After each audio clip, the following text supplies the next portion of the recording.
Magazinni olgan mashinani qo'yib, magazinga kirib ketdingiz. Qaytib chiqqanchingiz mashinani qirib ketgan. Bunga nima qilish kerak? Mashinaning nomeri orqali egasiga telefon qilish haqida bo'ladi bugungi video. Hammaga assalomu alaykum. Menga shunaqa voqea bo'ldi. Mashinani magazinga qo'ydim. Qaytib chiqqancha mashinani qirib ketgan. Keyin bu uchun nima qilish kerak? Bir joyga telefon qilasiz, ikkita mashinani kelib olib ketadi, styankaga sot bo'ladi. Agar sotga siz so'rovni yutib chiqasiz, u qochib ketganligi bo'yicha jinoiy javobgarlik ham bor ekan. Men o'qib chiqdim. Birovning mulkiga qasddan shikast yetkazish. Agar siz birov mashinani qirib qo'ygan bo'lsangiz, ishingiz juda ham zarur bo'lsa, endi balinsaga har joyga ketish mumkin.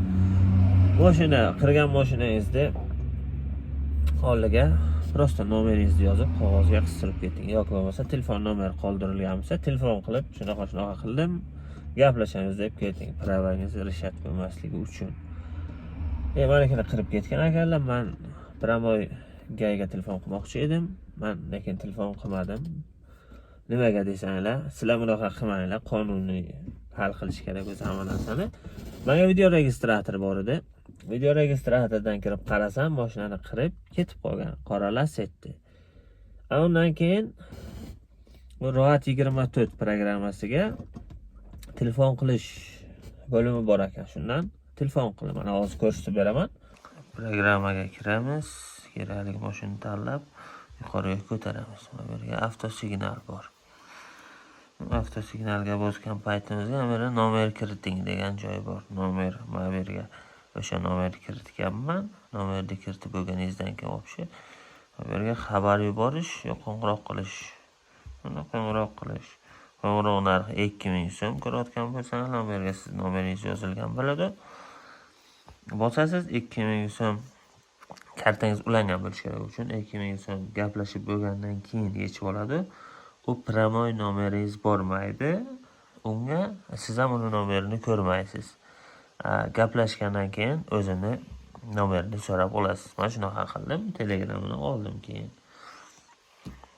Video registratorga tushib qolgan videoni qo'yib beraman. Mana qanaqa qilib urgan, nima bo'lgan.